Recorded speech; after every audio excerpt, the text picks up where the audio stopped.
French President Emmanuel Macron is at the White House today hoping to convince Donald Trump not to abandon Ukraine and his other European allies. The U.S. president and others in his administration have criticized Europe in recent days, with Trump even suggesting Ukraine is to blame for starting the war. Macron and Trump spoke in the Oval Office earlier this afternoon.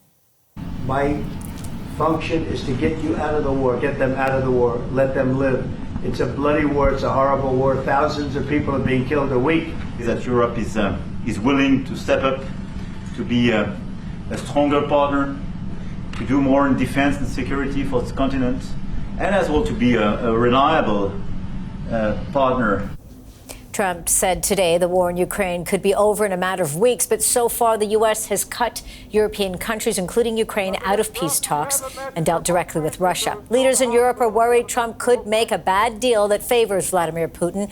We heard again from both leaders last hour at a news conference at the White House. Being strong and having deterrence capacities is the only way to be sure it will be respected. And I insisted on that, and this is why I believe that the US has the capacity to do so. And this is why I think we should never say, I will never send any boots on the ground, because you give a blank check to violate any type of commitment. So I think it's good to have discussion. I think it's useful to have negotiation. I think it's super important to go to the peace. But my strong point was to say, let's try to get something first which can be assessed, checked and verified.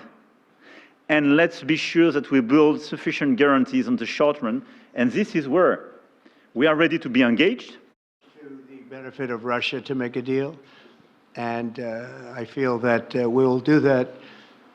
It is what it is. Again, it's a war that should have never been started. It's a war that would not have been started if I were president. But it did start, and it's at a terrible level where cities are burned down and shot down to the ground. There's tremendous distrust on both sides. That's why it's good that I'm coming in now. But I think it's to the very much benefit of Russia to make a deal and to go on with leading Russia in a very positive way. That's what you have to do. But I really believe that he wants to make a deal. Maybe wrong, but I believe he wants to make a deal. The CBC's Cameron McIntosh is following developments for us today from Washington. He has more on Macron and Trump's meeting on the war in Ukraine, as well as what Trump had to say about his threat to impose a 25% tariff on Canadian goods next week. They are kind of laying down the parameters of what a peace deal for Ukraine could look like. And the big thing with President Trump right now is he's saying that he thinks that this is within reach, and it's within reach soon, within weeks. Perhaps not a full-on armistice, but a ceasefire at the very least that would enable negotiations to go forward with Russia to figure out how they're going to ensure a long-lasting peace here. So one of the things he's talking about, and one of the things that they were talking about in this meeting today, is a European reassurance force, a security force that would be comprised of European soldiers that would go into Ukraine to enforce whatever sort of a peace is agreed to. Now, Emmanuel Macron, the French president, said that this would not be, called this a peaceful force, a peaceful deployment, that this would not be a force that would be engaged in fighting unless it was effectively, shot at first. But he's talking about that, and he's talking a lot about the need for Europe to do more to ensure its own security. And that's what a lot of this conversation is revolving around with the United States. This administration, the Trump administration, has made it clear that it doesn't want its focus entirely militarily on Eastern Europe, that it is looking at China, it's looking at other parts of the world where it wants to be more engaged or stand up as more of a deterrent. So Macron, very clear today, and a point that Trump really agrees with is this notion that Europe needs to do more, saying that France will be there. Indeed, and sort of pointing out that turning point, feeling positive, I guess, that they're leaning in that direction. In those discussions as well, or I should say in the reporter questions as well, and this is something that we've been keeping an eye on, is the issue on tariffs. And Donald Trump was asked about this. Is the deadline the fixed deadline? What is happening with regards to those tariffs against, of course, Canada, Mexico, other countries? Talk to us more about what Donald Trump said on that front. Yeah, you just can't get away from the tariff conversation in this town right now. And so he was asked directly and specifically about Canada and Mexico. And Trump said that those tariffs that are to go into effect for Canada, well, a week from tomorrow, March the 4th, are on track. That he said that those tariffs are happening. Now, then he went to go on and speak more broadly about tariffs in general and kind of doing this notion of this reciprocal tariff around the world, right? Basically tariffing anyone that tariffs the United States. So he didn't have a lot more detail on Canada, Mexico. He was asked, are Canada, Mexico doing enough? He didn't really answer that directly other than to say that his plans for his tariffs are going ahead. So something definitely to watch in the coming days here. Certainly a lot of Canadians and a lot of Canadian businesses watching that very closely. And certainly we'll hear more from the Trump administration on it as this week goes on. That is the CBC's Cameron McIntosh for us in Washington. All right, we have been focusing on the tariffs, but I want to shift back over to Ukraine right now. And Suzanne Kelly joins me now. She's the CEO and publisher of the Cipher Brief. Before that, she was an intelligence correspondent for CNN and CNN International. Great to have you. Thank you so much for giving us your time today, Suzanne. Thanks, Angie. It's good to be here. So I know you've been listening to all of this and sort of the back and forth that's happening between Donald Trump and Macron, sort of the praise back and forth and that storied friendship, if you will. But talk to me about the importance of this meeting. Emmanuel Macron talked about this being a turning point.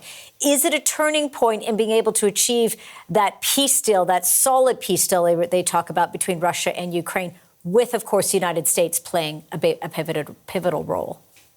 Yeah, I think it was a really important meeting for the Europeans, not just for the French president. And that's because, if anyone has been leading sort of the charge on having a stronger European voice, it has been Emmanuel Macron. I mean, they were the ones who hosted European leaders in Paris right after it was very clear from the Munich Security Forum that the United States was going to take a much tougher turn on what it was willing to accept and give up when it came to some kind of a deal to end the war in Ukraine.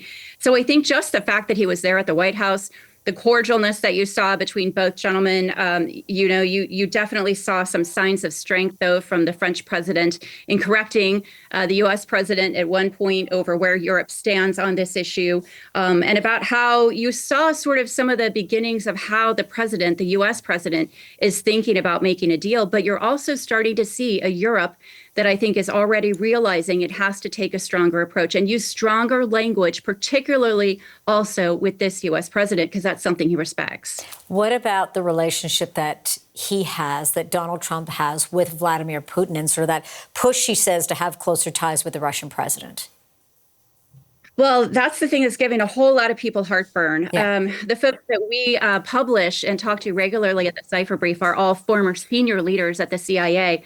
One of them writing just recently in the Cipher Brief that he's deeply concerned that President Trump might not be listening to his intelligence community on this. The real difference here is that you have a president who's, of course, used to making deals. He would very much like to see an end to this war, and he's looking at a near-term target. Mm-hmm. When it comes to the CIA, they've been understanding the way that the Russian President Putin thinks. He's a former intelligence officer himself. He has a strategy. He knows about his candidate before he even engages them. It's a very different approach. And so there's still concern among a lot of former CIA officers that the President Trump in this case, might not be taking the intelligence seriously enough as he's entering negotiations with Russia. And of course, that's causing the fear all throughout Europe and quite frankly, the world. And I think that's why we saw this meeting today at the White House. And with that being said, of course, Emmanuel Macron is saying, okay, you know what? Europe is now on your side. Europe is on the side to ensure that there's going to be stability and long-lasting peace. But the European leaders, I mean, we heard earlier, of course, the president not cutting them out of any of those discussions. How do we bring them back into that narrative where you're actually going to see some progress forward. We know that the president has talked about speaking with both Vladimir Putin at some point and Volodymyr Zelensky, I believe separate conversations, but nonetheless, as you point out, European leaders are sort of on edge around all of this, but they need to have the president on their side. They do need to have the president on their side. Yeah. It's a very critical relationship for all sorts of reasons, the strength of this relationship between the United States and Europe. I think you heard the French president say today during the press conference that Russia poses an existential threat to Europe. So it's so much more important. Russia does not pose an existential threat to the United States. So there's a reason why Europe needs to stay on the good side of Donald Trump, even if they are shocked, and there is shock and awe, I have no doubt about that. But I do think that we're starting, again, to see more leadership step up. There's this sort of sobering up, if you will, in Europe, where you've seen a lot of the people who I respect most who have been real leaders in this space, of the intelligence community in particular, realizing that now is not the time to complain. You just have to step up and see more leadership from Europe. But they cannot afford to let the relationship with the United States go bad. How are you gauging then Russia and what Russia's response, or even how they're, taking all of this in, sort of, looking to sort of see what their next move is going to be? Yeah, it's a great question. And we've done a lot of talking with folks who study Russian media and to see how all of these headlines are playing out in Russia itself. And Russia is celebrating this as a huge victory. And of course, if any deal is reached where Russia gets to keep land that it has taken illegally in Ukraine, then that's going to be a huge victory for Russian President Putin as well. We'll be watching it all very, very closely as it sort of shifts day by day. Suzanne, it's great to have you to speak on this. Suzanne Kelly with the Cipher Brief in Atlanta for us. Thanks, Angie.